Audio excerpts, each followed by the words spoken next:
timeline. It starts on September 12th of 2021. So Kim Crumbo and his brother Mark O'Neill, age 67. Now, there were a lot of news reports that stated this was his half-brother. The National Park Service originally reported that, but then they issued a correction on September 29th of 2021. So he was his actual brother, not half-brother. You should do more research, Mike. Clearly, we need more details. Yes. So they both set off on a 4-night excursion in the Shoshone Lake area of Yellowstone National Park. Now, I was telling Joe before we started, we don't know the extent of their excursion in the park. We know that they had a campsite up around the lake and that they were canoeing or kayaking. They could have been doing other day hiking. We don't know. Based on family statements, it sounded like they both wanted to just have a relaxing getaway to kind of clear their minds. So my guess is they probably weren't doing a ton of kick your butt type of hiking like Joe and I have done in the past. They probably set up camp and were doing some just relaxing kayaking. And this is actually his brother, and this is the same kayak that he would have used on this trip. Okay. So it's a good visualization of what he would have been out on. Yeah, his brother seems like he's in shape. Yeah, his brother is age 67. We didn't get into the character profile of his brother. We probably should have. His brother, similar to his, Kim, was a great guy. All the stuff I read, very athletic, lots of experience in the outdoors. So not only did Kim have experience, his brother also, he wasn't the SEAL and everything, but he spent time with Kim in the wild. So they both were pretty experienced people. Now, this reminds me a lot of the kayaks that we would use on like the Boundary Waters trips.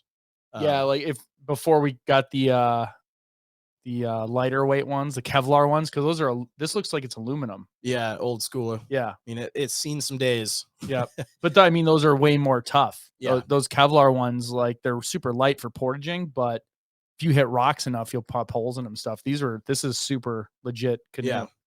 So we're fast forwarding now to September 19th of 2021, when Kim and Mark, and I should make sure I have Alan O'Neill. I don't know why I would have written that.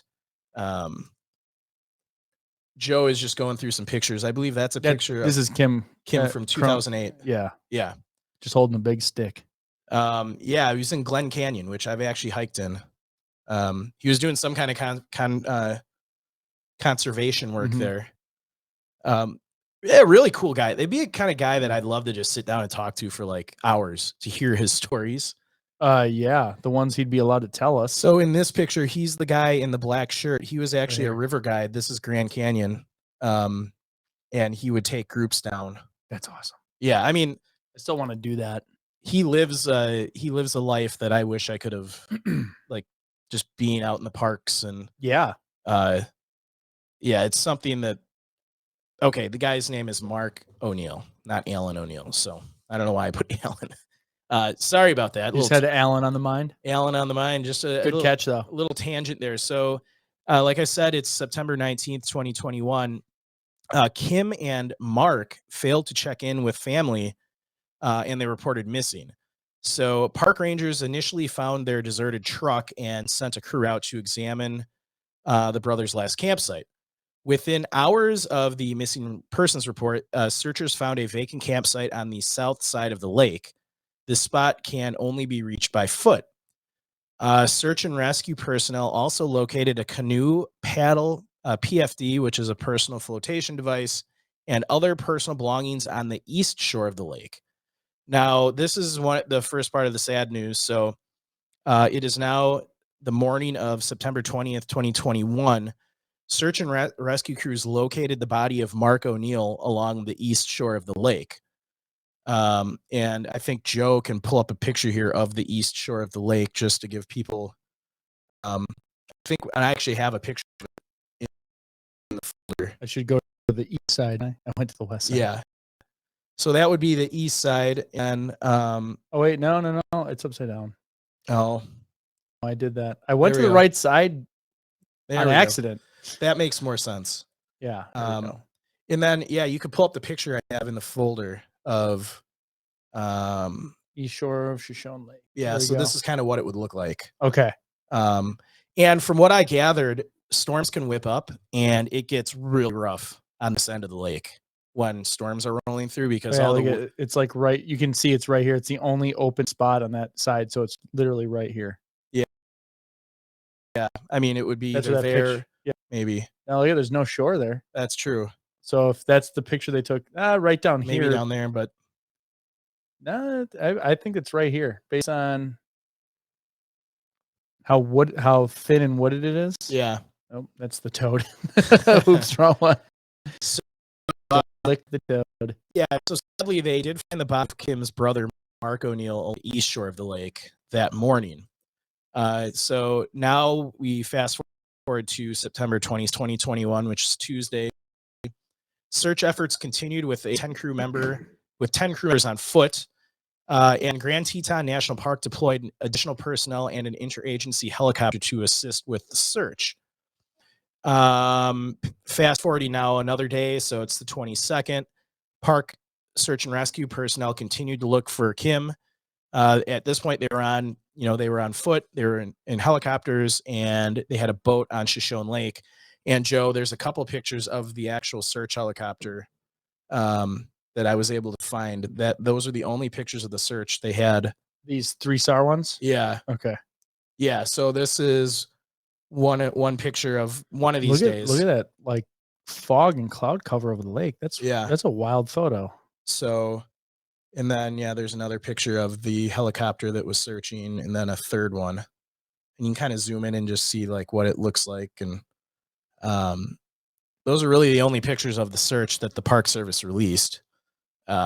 So the search continued, for several days. So we finally get a press release from the Park Service on the 24th. So they state, after 5 days of searching, efforts to locate Kim Crumbo at Shoshone Lake in Yellowstone National Park transitioned from rescue to recovery. During the last 5 days, crews swept all the trails in the area, searched the entire Shoshone Lake shoreline by boat, and gridded the open water by helicopter. Unfortunately, they did not find Crumbo. Now, this is actually really interesting, and I didn't know they had this division in the National Park Service.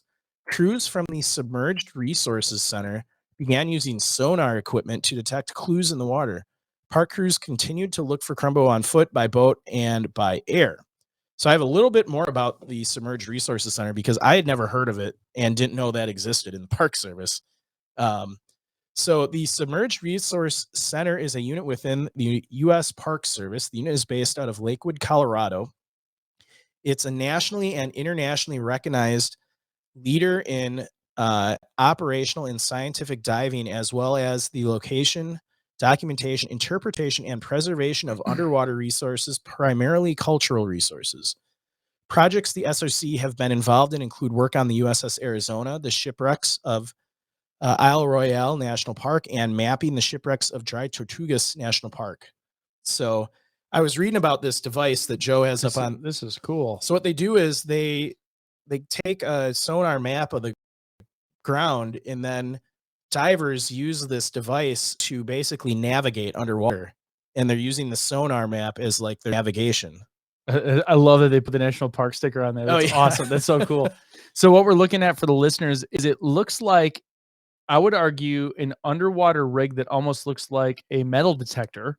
Yeah. With a giant screen and like a waterproof case around something that looks like it's taking images. And what you're not seeing, there's some on the end of that, there's some like propellers. So they're using so they can move around. They don't have to, they can swim farther without using so much energy. Yeah, so this is really cool, and I only highlight this because Joe and I have cool carbon fiber everywhere. We've been doing this since 2018, and I had no idea this existed I didn't know in this the Park Service. So that's really neat. Yeah, and you can see the national park thing on his suit. The national park dive suit.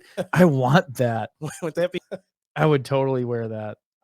I want to know like how much this device costs. I'm sure it's expensive. Yeah, but I'll look that up while you're talking. So that is really, kind of cool use of technology. Sadly, it did not find any evidence of Kim. So, but it's cool that they have that option in the search toolkit. So The one screen's $2,500. That seems cheap. Well, that's this piece. Yeah. That's, oh man. But I'm sure it's like 40 or 50 grand. Yeah, I'm sure it's expensive. So fast forward now to September 29th of 2021, and the National Park Service released a press release that the autopsy on Mark O'Neill had been completed, and he died from exposure, more specifically hypothermia. So, and he was wearing a life jacket at the time. His body was recovered. So, the thing is, if you fall into water that's in the 40s, you've got about 20 minutes Yeah. before it's too late. If you're not wearing a dry suit or something. Yeah. And I mean, theoretically, someone the experiences these guys, they might have got caught out in a storm and, got flipped off and disorientated. And Disoriented. this guy do it every time. I'll just say mixed up. Yeah. So that's right. I can't say colloquial. Yeah, colloquial. Colloquial. So that was a sad press release from the Park Service about what happened to Mr. O'Neill. But I don't think it's surprising that they determined it was hypothermia with that cold of water. Yeah. So fast forward now to October 8th of 2021. This would be the final press release from the Park Service on the search. Park officials scaled back the search and recovery efforts due to deteriorating conditions, including snow and freezing rain. The park planned to continue with a limited search as long as conditions allowed. In all, the search lasted for nearly 3 weeks using helicopters, boats, sonar technology, and ground crews, but failed to locate Crumbo or any clues about what happened to him. Here's some statements from the Park Service. All of us at Yellowstone extend our deepest sympathies to the families, friends, and colleagues of both Mark and Kim. Superintendent Cam Shally said in a news release that day. I want to personally thank the teams from Yellowstone, other parks and agencies, and partner organizations who worked to help us locate Mark and who continue the search efforts to bring Kim home. Authorities continue to investigate what happened to the two brothers. Unofficial searches are also ongoing, Crumbo's wife said as volunteers continue to walk the perimeter of Shoshone Lake. The timing of this accident is unspeakably sad, but I take some comfort in knowing that they left us doing what they loved, Daniel Crumbo said, and that they had each other in what would be their last of many shared struggles. Both are dearly loved and missed, and deservedly so. So it's a real sad story. I imagine this disappearance and loss of life of Mark probably really hit the Park Service hard, just because Kim was such a longtime employee of the Park Service, and his work to preserve and protect the parklands and the animals within it, a real loss to the absolutely conservation movement. And I can't imagine. There's a picture of Mark and Kim together a couple years before the accident or the disappearance. He just seems like a fun guy. Yeah. And I mean, what an incredible life full of stories and things like Kim reminds me of a lot of like the park rangers you come across. Oh, absolutely. Just super fun and happy and just excited to just be out on the trail. Yeah. And I can just picture running into a guy like that in any of the parks we've hiked. Oh, I love talking to those guys. They have so many stories and so many stories. A wealth they of have knowledge. So many stories and they haven't had half the life experience that he has had. Yeah. So like, that's terrible.